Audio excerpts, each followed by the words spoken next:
میں نے وقفے پہ جانے سے پہلے کچھ RLNG کا جو ایک کہتے ہیں نا کہ متنازع جو کانٹریکٹس کیے گئے ہیں کہ آج ہم مہنگا بجلی بنانے پہ مجبور ہیں امپورٹ، کیونکہ ہم نے لانگ ٹرم معاہدے کیے ہوئے، اس کے مقابلے میں جو کوئلے کے ہم سستے وہ بنا سکتے ہیں بجلی کے یونٹس وہ نہیں بنا رہے. تو کیا اس پہ بھی توجہ دینے کی ضرورت نہیں ہے along with IPPs؟ جی بالکل ضرورت ہے. بٹ صاحب اجازت اگر آپ دیں تو میں RLNG کو ایک 2 منٹ کے اندر آنسر کر دیتا ہوں میں اس کو. لیکن میرے خیال میں ہمیں یہ دیکھنا چاہیے کہ آج کی تاریخ میں گورنمنٹ کے پاس کیا طریقہ ہے اس مسئلے کو حل کرنے کا. ہم نے ایک بات کی ٹیکسیشن کی، دوسری بات ہم نے کی کہ ڈسکوز کو اور ٹرانسمیشن کو پرائیویٹ سیکٹر میں آپ دے دیں جس سے ایفیشنسی آئے گی. لیکن اوبیسلی ڈسکوز اور ٹرانسمیشن میں بھی جو افیکٹ آئے گا اس میں ٹائم لگے گا. آئی تھنک 2-3 اور حل ہیں. اس میں ایک حل RLNG والا بھی جو آپ نے بڑا اچھا ہائی لائٹ کیا ہے. پہلا حل جو ہے نا، جو 94 اور 2002 کے پلانٹس تو میں نے آلریڈی کہا کہ اس میں نیگوشیٹ کر کے ہمیں ان کو جن کی ضرورت نہیں ان کو بند کریں. سملرلی 2015 کے پلانٹس ہیں ان کا جو ڈیٹ ہے، گورنمنٹ آلریڈی میرے خیال میں اس کے اوپر کام کر رہی ہے کہ ڈیٹ کی ری پروفائلنگ یا ایکسٹینشن کس طریقے سے ہوگی اس کی ٹینر کی. تو ایک تو اس کو دیکھنا چاہیے. اگر گورنمنٹ چاہے تو سیٹ اپ کاسٹ وغیرہ دیکھ سکتی ہے اس کی.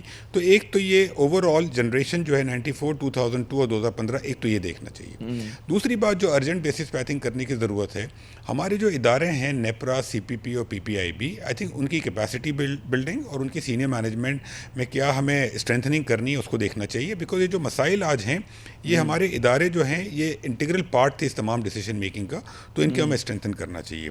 تیسری چیز جیسے آپ نے کہا RLNG والی چیز، تو یہ ہمارا فیول مکس کا ایشو ہے. ہمیں میرٹ آرڈر کو ریوزٹ کرنا چاہیے اور دیکھنا چاہیے کہ کس طریقے سے ہم کون سے پلانٹس چلائیں کون سے نہ چلائیں.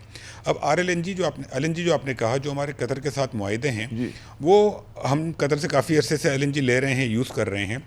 اس کے اندر ہمیں پرائس وغیرہ کا کوئی ایشو نہیں ہے، ہمیں اچھی پرائس سے ملے ہوئے ہیں یہ کانٹریکٹس. لیکن اس کا جو ڈیلیوری اسکیجول ہے اس کو ہمیں ریوزٹ کرنا چاہیے. فار ایگزامپل چونکہ وہ کانٹریکٹس ٹیک اور پے بیسس پر ہیں، ہمیں وہ لینی ہے LNG جو ہمارا ڈیلیوری اسکیجول ہے اس کے حساب سے. اور چونکہ وہ ہمیں خریدنی ہے اس لیے ہمیں LNG پلانٹس چلاتے ہیں. ہمیں 25 روپے جیسے آپ نے کہا فیول کاسٹ پڑتی ہے.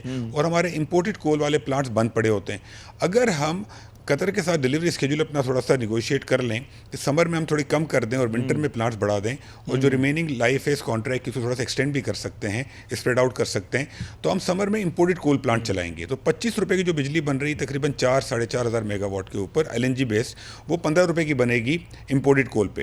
تو اس سے ہمیں تقریباً بجلی میں 1.5-2 روپے کا وہاں سے بھی فرق پڑ سکتا ہے. تو یہ بڑا امپورٹنٹ پوائنٹ آپ نے ہائی لائٹ کیا. ایک چوتھی چیز آئی تھنک جو کہ ہمیں ایک پرماننٹ سولوشن ہوگا اس تمام مسئلے کا. دیکھیں مسئلے کی جو جڑ ہے نا ان تمام جنریشن والے مسئلے کی، وہ یہ ہے کہ پاکستان نے سنگل بائر ماڈل کے تحت ٹیک اور پے کے کانٹریکٹس کیے ہوئے ہیں، جس کی وجہ سے ہمیں کیپیسٹی پیمنٹ دینی ہی دینی ہے چاہے بجلی لیں یا نہ لیں. اس کا جو حل ہے وہ یہ ہے کہ ہمیں گورنمنٹ کو سنگل بائر ماڈل سے نکالنا ہے. پاکستان میں ہمیں کمپیٹیٹیو الیکٹریسٹی مارکیٹس بنانی ہیں. اس کے اوپر 2018 میں نیپرا کے ایکٹ میں تمام ترامیم کر دی گئی تھیں. پورا لیگل انفراسٹرکچر تیار ہے. 2016-17 سے CPP اس کے اوپر کام کر رہا ہے. وہ کافی ایڈوانس سٹیجز میں ہے.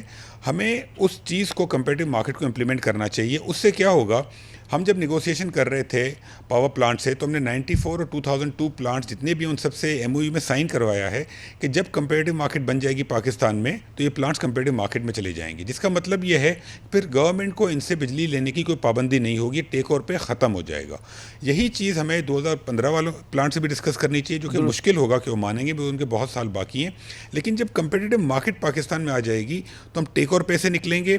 پھر جتنی بجلی بنے گی یا بکے گی اسی کے پیسے دینے پڑیں گے کنزیومر کو. یہ 2015 آپ نے کہا کہ 2015 والوں سے مشکل ہے، کیا یہ ہو سکتا ہے کہ امکان ہو سکتا ہے کہ جی ٹھیک ہے انٹرسٹ پیمنٹ ہم کرتے رہیں، سود کی پیمنٹ کرتے رہیں، لیکن جو پرنسپل کا اماؤنٹ ہے اس کی پیمنٹ کو ذرا سا آگے بڑھا دیں، رول اوور کر دیں؟ اس طرح کا کوئی سلوشن نکالا جا سکتا ہے فوری ریلیف کے لیے؟